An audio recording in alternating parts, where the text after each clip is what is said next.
शूरशूरनः तस्मादगतार्जन्यः श्रद्धा पीडयित्वा पुनः प्रजा प्रवेशश्च तदा दैत्यस्तम्भं सुपराक्रमः देवाश्च दुःखिताः सर्वे शिवं प्रार्थ्य पुनः पुनः सर्वनिवेदयामाशुः दुःखं च मुनीश्वराः। सूत जी बोले, हे त्वजो, जिस प्रकार शिव जी की तीनों लोकों में लिंग स्वरूप से पूजनीय हुए, उस वृतांत को मैंने प्रीति पूर्वक बता दिया। अब आप लोग और क्या सुनना चाहते हैं? ऋषिगण बोले, हे प्रभु, आप अंधकेश्वर शिवलिंग की महिमा का वर्णन करो। इसी प्रसंग में अन्य शिवलिंगों की महिमा भी प्रीति पूर्वक कही। सूत जी बोले, हे महर्षियों, पूर्व समय में समुद्र के गर्त का आश्रय लेकर निवास करते हुए देव शत्रु अंधक नामक दैत्य त्रिलोक्य तीनों लोकों को अपने वश में कर लिए। त्रिलोक्य को अपने वश में कर लिया था और वह अत्यंत पराक्रमशाली दैत्य उस गर्त से निकलकर प्रजाओं को पीड़ित करने के पश्चात पुनः उसी गड्ढे में प्रवेश कर जाता था। सूत जी कह रहे हैं महर्षियों से कि हे महर्षियों, पहले के समय में समुद्र के तल में जाकर के एक देव शत्रु यानी कि देवताओं का शत्रु अंधक नाम का राक्षस तीनों लोकों को अपने वश में करके सभी को दुख देने लगा।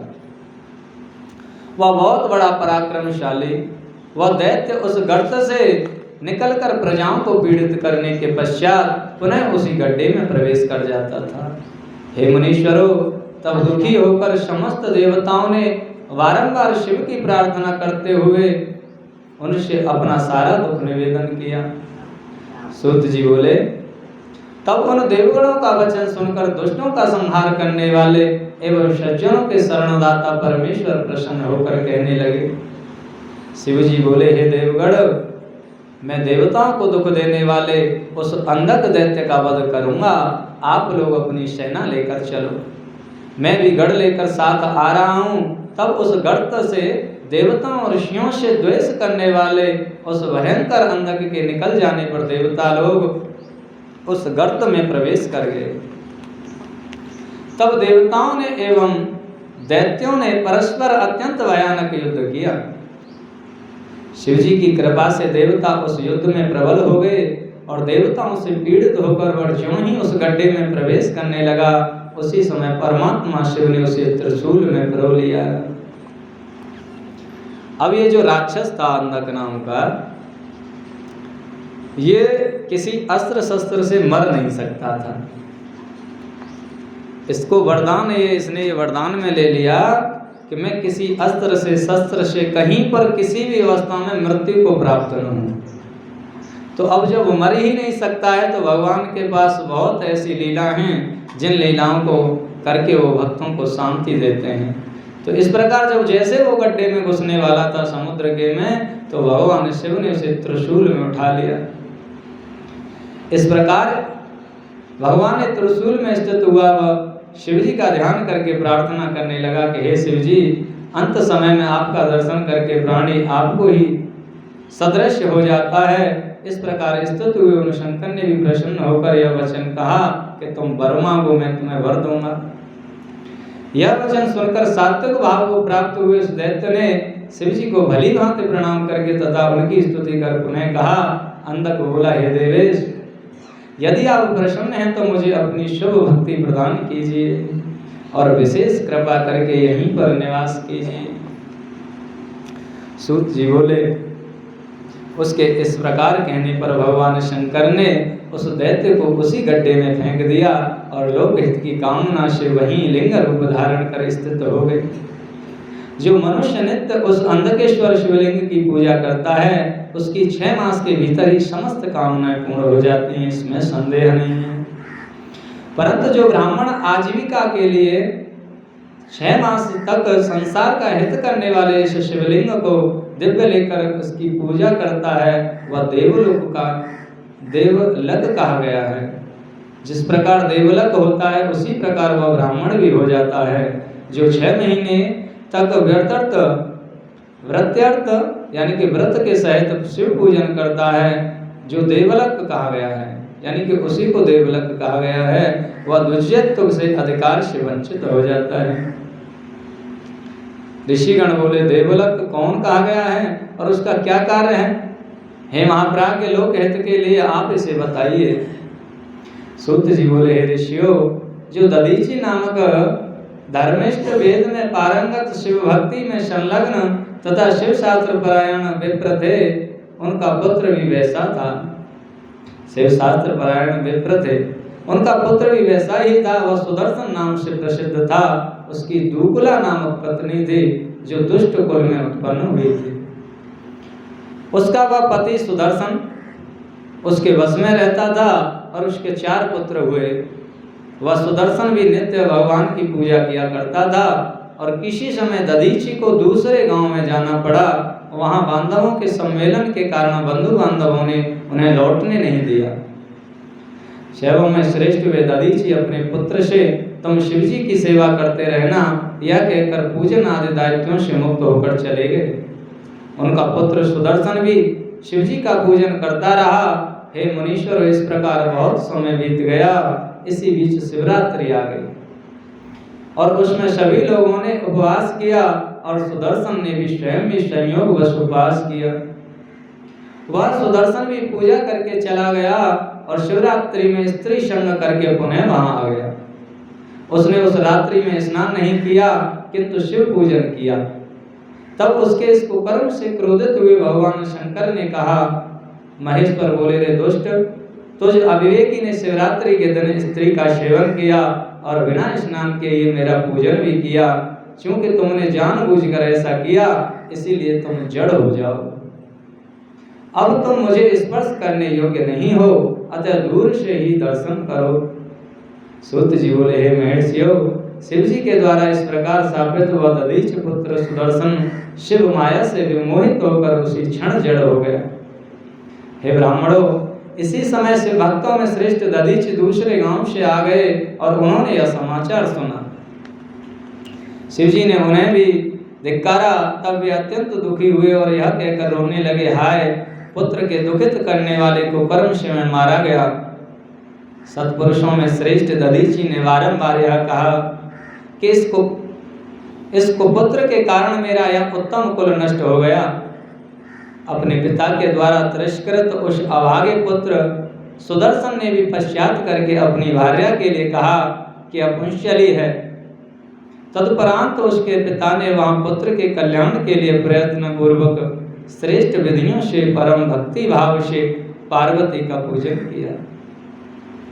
स्वयं सुदर्शन ने भी महाभक्ति पूर्वक चंडी पूजन विधान से पार्वती का पूजन किया और उत्तम स्तोत्रों से उनकी स्तुति भी की। इस प्रकार उन दोनों पिता पुत्रों ने भक्ति पूर्वक अनेक उपायों से भक्त वत्सला देवी गिरिजा को प्रसन्न कर लिया। हे मुने, तब उन दोनों के उत्कृष्ट सेवा भाव से प्रसन्न हुई चंडिका ने सुदर्शन को अपना पुत्र मान लिया। चंडिका ने स्वयं भी उस सुदर्शन नामक पुत्र के लिए शिवजी को प्रसन्न किया। इसके बाद पूर्व में सुदर्शन ने क्रोधित, किंतु अब उस पुत्र पर क्रोध रहित चंडिका ने प्रसन्न चित्त होकर उन वृषभध्वज महेश्वर को भली भांति प्रसन्न जानकर उन्हें नमस्कार कर स्वयं ही उस सुदर्शन को उनकी गोद में बैठा दे। इसके बाद गिरिजा ने स्वयं ही सुदर्शन को ग्रंथ से स्नान कराकर एक ग्रंथि से युक्त त्रावृत यज्ञोपवीत प्रसन्नता पूर्वक पहनाया। तत्पश्चात अंबिका ने पुत्र सुदर्शन को 16 अक्षरों से युक्त शिव गायत्री का उपदेश दिया और यह भी कहा कि यह बट्टू श्री शब्द पूर्वक ओम नमः शिवाय इस मंत्र का 16 बार उच्चारण कर संकल्प पूजा किया करे। पुनः उन्होंने स्नान से लेकर प्रणाम पर्यंत विविध उपचारों से ऋषियों के सानिध्य में मंत्र एवं वाद्य के साथ उस बालक से शिव पूजन करवाया और उसने शिवजी के अनेक नामों तथा मंत्रों का पाठ करवाया। तत्पश्चात अत्यंत प्रसन्न चित्त होकर चंडिका एवं शिवजी ने उससे कहा, हे पुत्र, मेरे लिए जो कुछ भी धन धान्य आदि अर्पित किया गया हो अवश्य अब तुम्हें ग्रहण करना चाहिए। इसे ग्रहण करने में तुम्हें कोई दोष नहीं लगेगा। मेरे समस्त कार्य में और विशेषकर देवी के कार्य में तुम मुख्य रहोगे और मेरे लिए चढ़ाया गया घी तेल आदि सब कुछ तुम्हें ग्रहण करना चाहिए। जब राज्यपत्य होने लगेगा तब उसमें तुम अकेले ही मुख्य होंगे और तभी पूजा पूर्ण होगी, अन्यथा सब पूजा निष्फल हो जाएगी। तुम सर्वदा वर्तुलाकार तिलक लगाना, स्नान करना, शिव संध्या करना और शिव गायत्री का जप करना। सबसे पहले मेरी सेवा करके तुम कुलोचित अन्य कार्य करना। यह सब किए जाने पर तुम्हारा कल्याण होगा। मैंने तुम्हारे समस्त दोष क्षमा कर दिए। सूत जी बोले, ऐसा कहकर परमात्मा शिव जी ने उसके चारों बटुक पुत्रों को चारों दिशाओं में अभिषिक्त कर दिया। तब भगवती चंडी पुत्र सुदर्शन को अपने निकट बैठाकर उसके पुत्रों को अनेक प्रकार के वर देकर शिक्षा देने लगी। देवी बोली, देव्यो वाच अवयोरव्यूहयोर्मध्ये बटुको यो भवेन् तस्य स्याद् विजयो नित्यं नात्र कार्यविचरणम्। भवांश्च पूजितो येन तेनैवाहं प्रपूजिता कर्तव्यं हि भवदिवर्च श्रूयं कर्म सदा श्रुत। देवी बोली, दो व्यूहों के युद्ध में जिस ओर मेरा बटुक होगा उसकी सदा विजय होगी, इसमें संदेह नहीं करना चाहिए। हे पुत्र, जिसने तुम्हारी पूजा की उसने मानो मेरी पूजा कर ली। तुम सभी को अपना कर्म सदा करते रहना चाहिए। सूत जी बोले, हे ऋषियों, इस प्रकार शिव एवं शिवानी कृपा पूर्वक संसार के कल्याण के लिए पुत्रों सहित उस महात्मा सुदर्शन को अनेक वर प्रदान किए। क्योंकि शिव एवं पार्वती ने उन्हें अपने पुत्र के रूप में प्रतिष्ठित किया, इसीलिए वे बटुक कहे गए, और अपनी तपस्या से भ्रष्ट हुए इसलिए वे तपो अधम कहे गए हैं। शिव शिवा की कृपा से वे आगे चलकर बहुत विस्तृत हो गए। इन बटुकों को प्रथम पूजा साक्षात महात्मा शंकर की ही महापूजा है। इसलिए जब तक बटुकों की पूजा न कर ली जाए तब तक शिव जी की पूजा नहीं करनी चाहिए। यदि पूर्व में शिव जी की पूजा की जाए तो वह शुभदायी नहीं होती। शुभ कार्य हो अथवा अशुभ कार्य हो, बटुक का कभी भी त्याग न करें। राजपत्य भोजन में एक बार बटुक का पूजन भी विशिष्ट कहा गया है। शिव एवं पार्वती के कार्य में बटुक की ही विशेषता देखी जाती है। हे बुद्धिमान एवं निष्पाप सोनक जी, मैं जैसा कहता हूँ उसे आप सुने। अंधकेश्वर के समीप भद्र नामक राजा के नगर में प्राजापत्य नामक यज्ञानुष्ठान, जिसमें नित्य प्रति ब्राह्मणों का भोजन संपादन होता था और उसके लिए नित्य भोजन वाले नियम में शिव के अनुग्रह से जो अद्भुत घटना घटी उसे प्रीति पूर्वक सुनिए। जैसा मैंने सुना वैसा कह रहा हूँ। भगवान सदाशिव ने प्रसन्न होकर उस भद्र नामक राजा को एक ध्वज प्रदान किया। उसके अनंतर देवादिदेव सदाशिव ने कृपा पूर्वक उस राजा से कहा, हे राजन, जिस दिन तुम्हारा प्राजापत्य यज्ञ पूर्ण होगा उस दिन प्रातः काल यह बंधी हुई ध्वजा बढ़ेगी और रात्रि में गिर जाएगी। यदि तुम्हारी पूजा में कोई त्रुटि होगी तो यह ध्वजा रात्रि काल में भी स्थिर रहेगी। इतना कहकर राजा से संतुष्ट हुए कृपानिधि शंकर अंतर्ध्यान हो गए। हे मामुने, उस राजा का वैसा ही नियम चलता रहा। वह शिव पूजा के विधान के अनुसार नित्य प्रति प्राजापत्य का अनुष्ठान करने लगा। जब कार्य पूर्ण हो जाता तो प्रातः काल ध्वजा स्वयं बढ़ जाती एवं सायंकाल गिर जाती। किसी समय ब्राह्मण भोजन के बिना ही बटुकों की पूजा पहले हो गई और वह ध्वजा गिर पड़ी।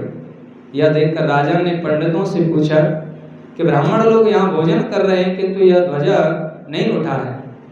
हे ब्राह्मणों, वह ध्वजा क्यों गिर पड़ा? आप लोग सत्य सत्य कहिए। तब इस प्रकार पूछे जाने पर पंडित प्रवर ब्राह्मणों ने कहा, हे महाराज, ब्रह्म भोज में चंडी पुत्र बटुक को पहले ही भोजन करा दिया गया, इससे शिवजी संतुष्ट हो गए, इसीलिए ध्वजा गिर गई। तब यह सुनकर वह राजा तथा अन्य लोग भी चकित हो उठे और प्रशंसा करने लगे कि इस प्रकार शिव जी ने स्वयं ही उन बटुकों की महिमा बढ़ाई, इसलिए प्राचीन विद्वानों ने बटुकों को श्रेष्ठ कहा है। अतः बटुकों के द्वारा ही शिव जी की उतारना करवानी चाहिए, अन्यथा पूजा सफल नहीं होती। और शिव जी के वचनानुसार इसमें दूसरों का अधिकार नहीं है, उन्हें ही उत्तरायण करनी चाहिए, तभी पूजा पूर्ण होती है। केवल इतना ही उनका कार्य है, कोई दूसरा कार्य नहीं है। हे मुनीश्वरों, आप लोगों ने जो पूछा था वह सब मैंने कह दिया। इसे सुनकर मनुष्य शिव पूजा का फल प्राप्त करता है। ओम नमः शिवाय।